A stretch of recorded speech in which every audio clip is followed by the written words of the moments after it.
Hi, my name is Malika, and today I am sharing my reflections, my learnings from and about healing through grief. And it is my hope that in sharing my experiences, someone who is experiencing grief, someone who is supporting a loved one through grief, it is my hope that you can connect with something that I share today.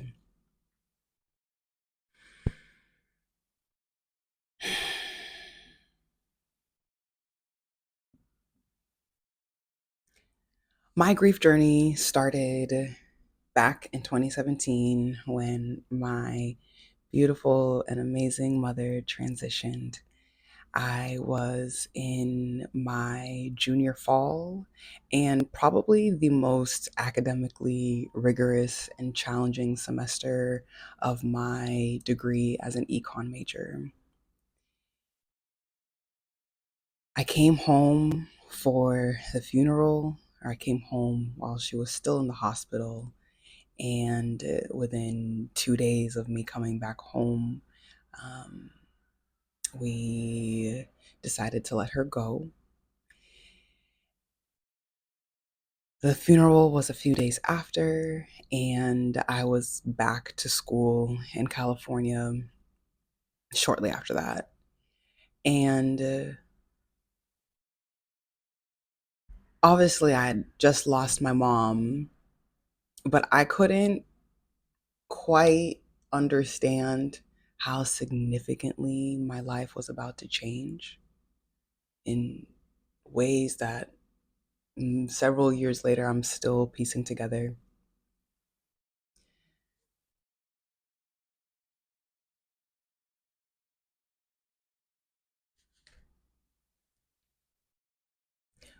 When I arrived back on campus, I didn't know how to make sense of my reality, and my body didn't know how to make sense of it either. Um, I was breaking out into stress hives all over my stomach, all over my back, my hands.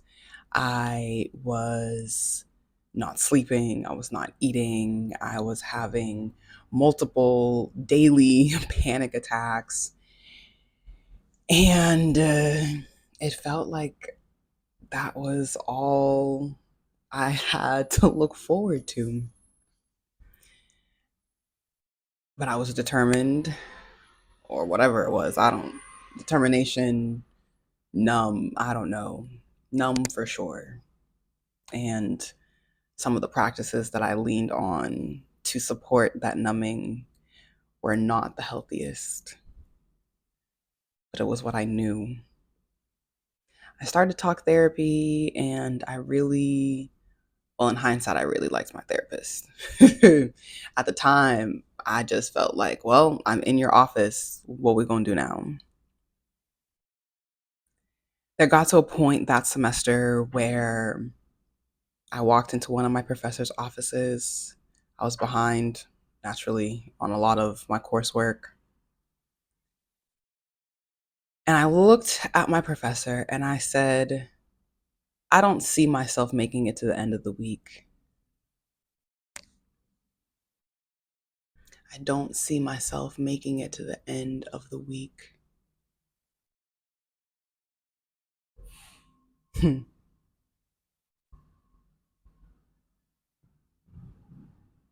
I didn't. I didn't. And somehow that week came and went, and just over a year later, my dad transitioned.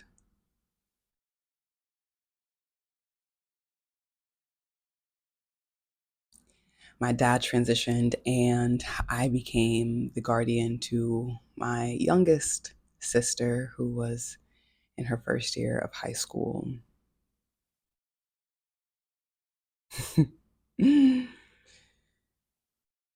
My life felt My life felt like this deep black hole. It was this endless black hole, this infinite abyss of nothingness.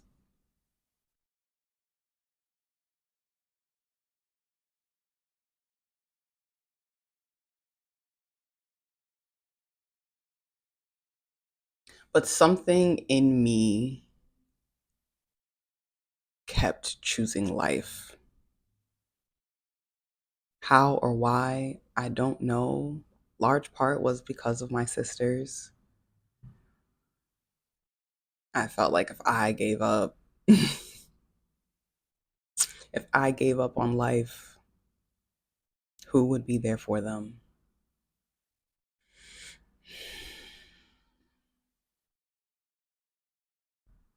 But I had all of these feelings and emotions, and I didn't really know how to make sense of it. So I directed all of that energy towards God. Now, I don't even know if I had a relationship with God, but I knew I was pissed. I knew I was pissed at God, furious. After the faith that my mom had showed, you still took her, and then you took my dad, who was supposed to take care of us. Mm. Oh my goodness. And when I accepted that I was angry with God, I think that's when healing actually started. As a first daughter, as an eldest daughter, I was not allowed to have emotions. I was not allowed to be too sad or too angry. I always had to bend over backwards to make sure that everybody else was okay. So anger was a very new emotion for me, and honestly, we're still trying to piece that together. But I started questioning God. I was angry and started asking questions. Why? Why us? Why this way? Why now? Why do we even exist? What's the point of life if it's going to end?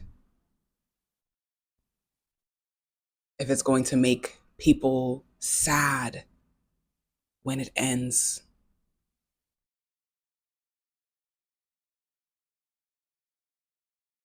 I didn't understand. I did not understand.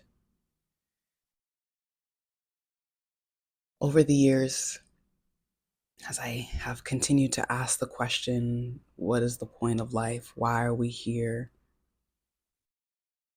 I've learned the point of life is to live, like really live, to be so thrilled by, thrilled may not be the right word, but to be interested and curious about the magic that can exist in our everyday existence. Started to really appreciate the little things, and I mean the little things. If the wind like lands on my skin like in a really like nice way, oh my gosh, I'm like, wow, that was so delightful. If I catch a whiff of some delicious smelling flowers, I'm like, oh my god, look at the beauty of life.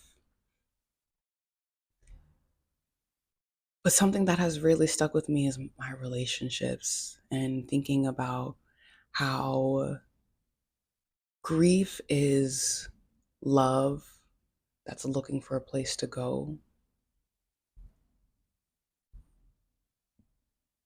when the person is no longer with us. And to grieve so deeply because the love was so strong.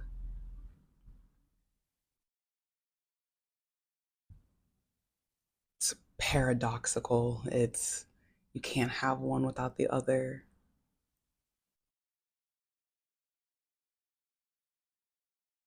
To love your people so deeply and so loudly that when the time comes, there are no regrets. And in this world, in this capitalist society that prioritizes self achievement and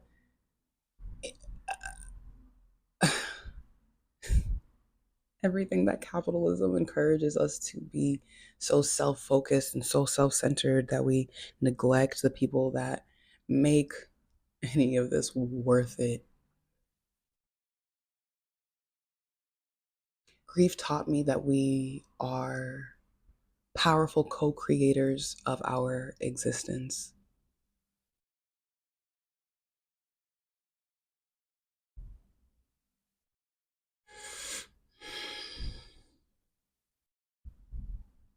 Grief taught me that it is faith that carries us to brighter days.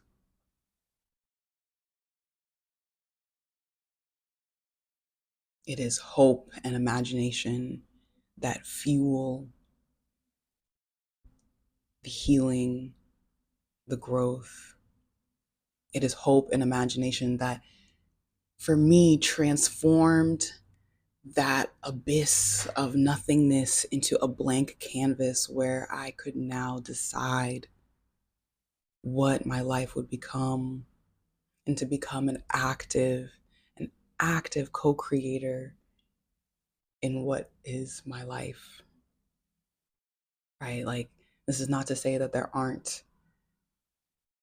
hard days, that there aren't experiences that cause me pain.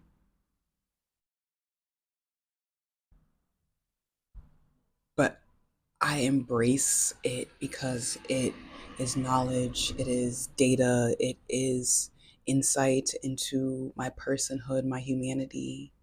What pains me, what hurts me, what excites me, what brings me joy.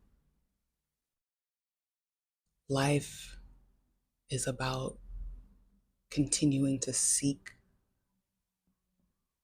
those answers, even if those answers never come, or if they don't come clearly. I feel like I'm still early in my grief journey. It's been a couple of years, but I have a whole lifetime to go.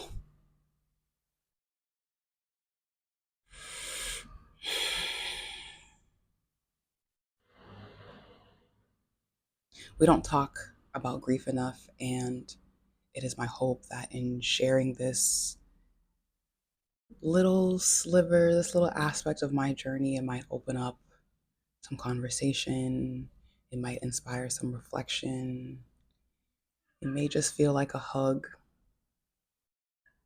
knowing that you're not alone in this experience.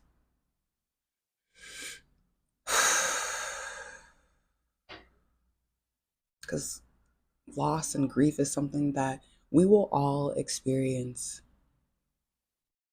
So it is my mission, my intention to continue to hold space for us to connect through the thing that connects us all.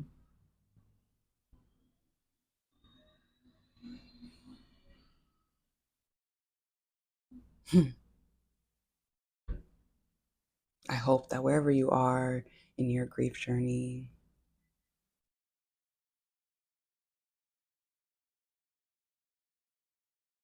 wherever you are in your grief journey, that you are loved and deserving of life.